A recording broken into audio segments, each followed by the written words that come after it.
Praise the lord. ఈరోజు దేవుడు మనతో మాట్లాడుతున్న మాట యోహాను రాసిన 3వ పత్రిక 1వ అధ్యాయము 3వ వచనము. నీవు సత్యమును అనుసరించి నడుచుకొనుచున్నావు గనుక సహోదరులు వచ్చి నీ సత్య ప్రవర్తనను గూర్చి సాక్ష్యము చెప్పగా విని బహుగా సంతోషించితిని. ఇక్కడ మనము చూడాల్సింది ఏంటంటే సత్యమును అనుసరించి నడుచుకోవాలి. ఇక్కడ ఏంటి అని అంటే మనం ఎక్కడికి వెళ్ళినా, ఏ పని చేస్తున్నా, ఎటువైపు వెళ్తున్నా సరే మనము సత్యాన్ని విడిచిపెట్టకూడదు.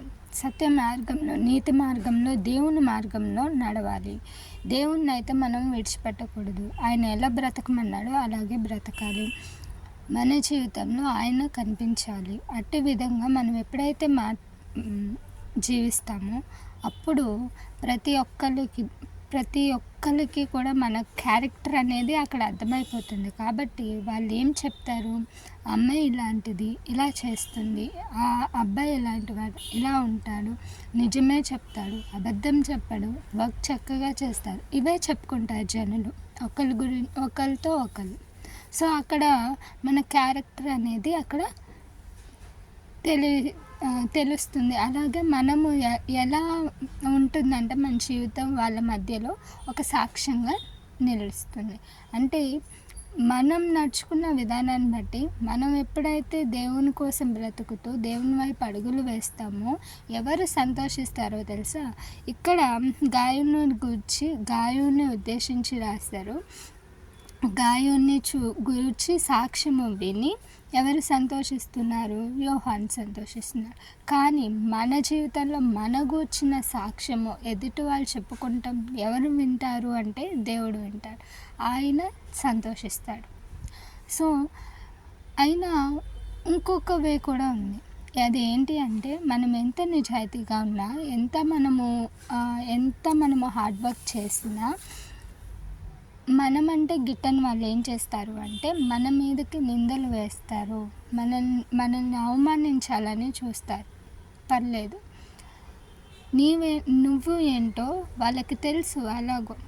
ఎందుకంటే నువ్వు చక్కగా వర్క్ చేసుకుంటావు, నువ్వు చక్కగా ఉంటావు, నువ్వు అబద్ధం ఆడవు, నిజాయితీగా ఉంటావు, నీ పని అయితే నువ్వు చూసుకుంటావు, ఒకరి జోలికి నువ్వు వెళ్ళవు అని వాళ్ళకి తెలుసు. వాళ్ళు మనకి సాక్షియే, మనకి సాక్ష్యం. అర్థమైందా? మన గురించి వాళ్ళ మనసాక్షి సాక్ష్యం. సో మన సాక్ష్యం భద్రంగానే ఉంది. వాళ్ళు నిందించినంత మాత్రం, నిందలు వేసినంత మాత్రం మన సాక్ష్యం అనేది పోదు.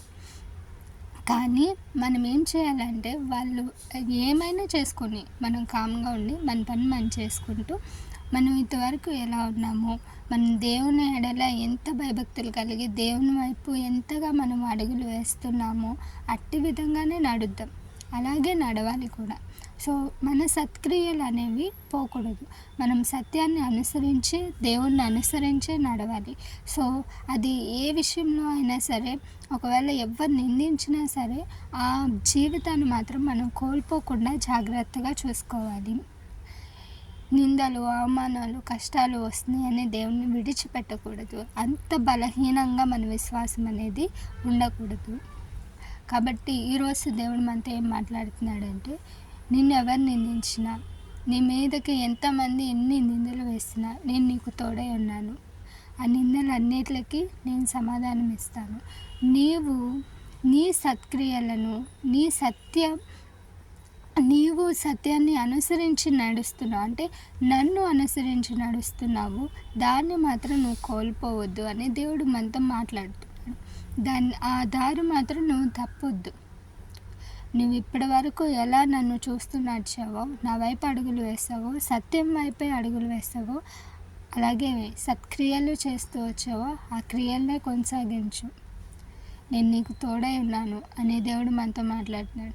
ఈరోజు నువ్వు నా మీద నిందలు వస్తున్నాయి, అవమానాలు వస్తున్నాయి, నిందలు వేస్తున్నాను, నేను తప్పు చేయకపోయినా నన్ను అంటున్నారని నువ్వు బాధపడుతున్నావా? నీ బాధకి సమాధానం ఖచ్చితంగా దేవుడు ఒక రోజున ఇస్తాడు. అప్పుడు వాళ్ళు సిగ్గుతో తలదించుకుంటారు. కానీ నీ సాక్ష్యపు జీవితం మాత్రం ఎన్నటికీ కొంచెం కూడా పోదు. కాబట్టి ఏమీ టెన్షన్ పడకుండా, ఏమీ ఆలోచించకుండా నువ్వు ఇంతవరకు ఎలా ఉన్నావు, నీ సాక్ష్యపు జీవితం ఎలా ఉందో అలాగే నడు. అలాగే అనుసరించు. ఎందుకంటే నిన్ను చూసి వాళ్ళు అసూయపడొచ్చు. హృదయాల్లో వాళ్ళ హృదయాల్లో కోపము, ద్వేషము ఉండొచ్చు. కానీ నీ జీవితాన్ని చూసి, నీ సాక్ష్యపు జీవితాన్ని చూసి దేవుడు చాలా సంతోషిస్తున్నాడు. కాబట్టి దాన్ని కోల్పోకుండా ఆయన వైపే అడుగులు వేస్తూ నువ్వెలా ఉన్నావో అలాగే ఉండు. దేవుడు నీ జీవితంలో గొప్ప కార్యం చేయబోతున్నాడు. ఆ కార్యం కోసం ఎదురు చూడు. ఆయన మాట వైపు అడుగులు వేయి. ఎప్పటికీ ఎవ్వరు ఎన్ని నిందలు వేసినా అవి మాత్రం బొమ్మ అవుతాయి, కానీ అవి నిందలుగానే మిగులుతాయి. కానీ నీ మీద ఒక్క మచ్చ కూడా ఆయన రానివ్వడు. ఇది నమ్మి దేవుని వైపు అడుగులు వేద్దాం. Praise the lord.